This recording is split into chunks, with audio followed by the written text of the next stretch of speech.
मंदिर दिखाई पड़ा तो याद आ गया कि मैंने एक वचन दिया था माता जी को कि मेरा विवाह इससे हो जाए तो मैं सिर काट दूंगा।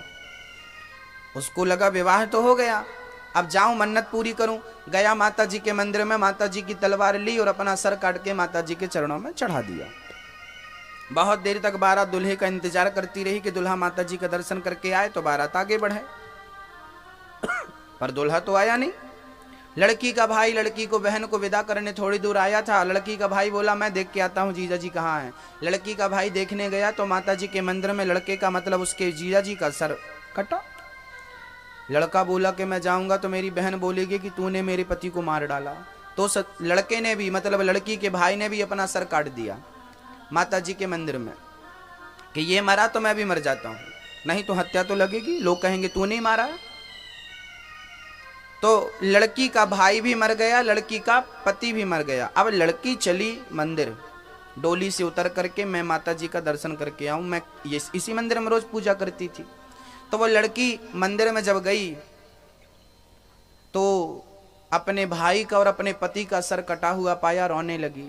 हे माँ तूने क्या किया, मेरे पति को और मेरे भाई को तूने किस अपराध की ये सजा दे दी, अब मैं भी जीकर क्या करूंगी। तो लड़की ने भी तलवार उठाई और अपना सर काटना चाहा, लेकिन वो काटे उसके पहले माता जी ने सर हाथ पकड़ लिया। पुत्री तू क्यों सर काटती है, तू क्यों मरती है? हाँ मैं तेरे इन दोनों की सेवा से प्रसन्न हूं, तू वरदान मांग, तुझे क्या चाहिए? माता जी मुझे कुछ नहीं चाहिए, मेरे पति और मेरे भाई को जल्दी जिंदा करो। माता जी बोली ठीक है मैं जिंदा कर दूंगी, तो जल्दी से इन दोनों का सर इनके धड़ में जोड़ दे। तो लड़की ना जल्दी जल्दी में गलती कर बैठी, भाई का सर पति के धड़ में जोड़ दिया और पति का सर भाई के धड़ में जोड़ दिया।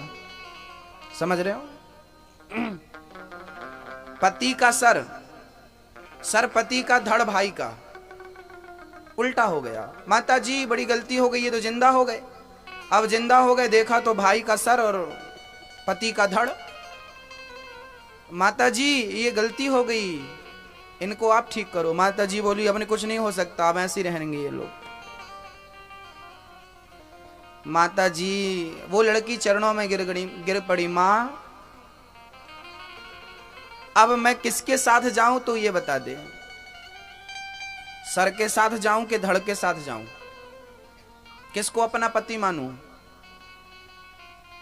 क्योंकि जिसका धड़ है उसका सर नहीं और जिसका सर है उसका धड़ नहीं है।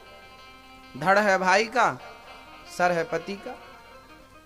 धड़ है पति का तो सर है भाई का। अब आप में से कोई बता सकता है कि वो किसके साथ जाए, धड़ के साथ के सर के साथ?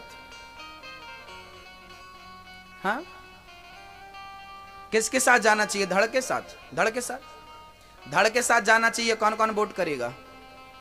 धड़ का समर्थन कौन कौन करेगा? हाथ उठा लो। और सर के साथ जाना चाहिए। अब तीसरा तो कोई ऑप्शन नहीं है, बाकी लोग हाथ नहीं उठा रहे हैं, तो क्या तीसरे का इंतजार है? तीसरा ऑप्शन ही नहीं है ना।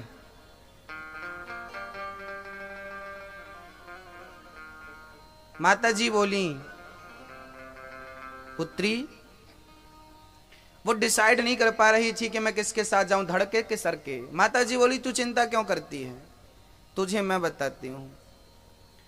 तू धड़ के साथ नहीं, तू सर के साथ जा। क्योंकि प्रेम की शुरुआत धड़ से नहीं होती, प्रेम की शुरुआत चेहरे से, फेस से होती। दृष्टि दो की चार हो जाती है, प्रेम हो जाता है। देख तू सर के साथ जा। लड़की रोने लगी, माँ मैं सर के साथ चली तो जाऊंगी, मैं अपना पति तो पालूंगी, मैं सुहागिन तो रहूंगी, लेकिन मैं पुत्रवती कैसे बनूंगी? मैं मां कैसे बनूंगी? मां मुझे पुत्र का सुख कैसे मिलेगा? क्योंकि धड़ तो भाई का है। तब मां जगत जननी जगदम्बा ने कहा कि तू पति को भी पाएगी और तू पुत्रवती भी बनेगी। कैसे? बोला, मां बोली कि तेरा पति और तू, आज से मैं तुम दोनों को एक नई योनि में डालती हूं।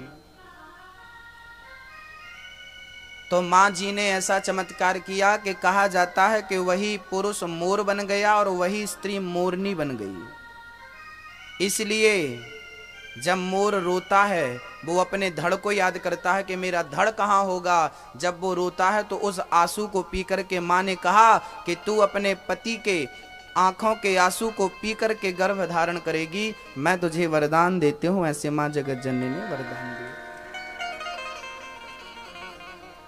इसलिए मोर रोता है मेरा धड़ कहाँ है, उसकी आंखों में आंसू निकलते हैं। और मोरनी गर्भ धारण कैसे करती है? आंसू पीकर,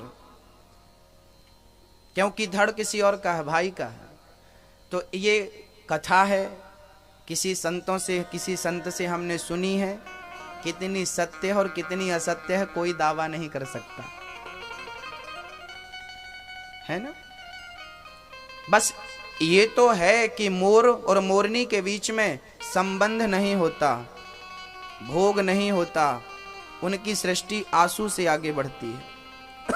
इसलिए मोर पंख को भगवान मुकुट पर सजाते हैं। कहा तो ये भी जाता है कि एक बार राधा रानी से मिलाया था मोर ने कृष्ण को, तो राधा रानी ने पहली भेंट की, पहली मुलाकात का पहला गिफ्ट मोर का पंख दिया था कृष्ण को। तो राधा ने प्यार से दिया था, तो भगवान ने उसे अपने मस्तक पर धारण कर लिया था। मोर के कारण राधा कृष्ण से मिले थे पहली बार, इसलिए भगवान मुकुट पर मोर का पंख धारण करते हैं। वरहा पीडम नटवर वपुः कर्णयो कर्णिकारम। आज भगवान दूल्हे की तरह दिख रहे हैं। सारा संसार बारातियों की तरह और मेरे कन्हैया दूल्हे की तरह दिख रहे हैं। इतना सुंदर कन्हैया है ना।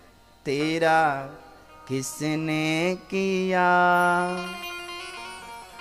श्रृंगार सा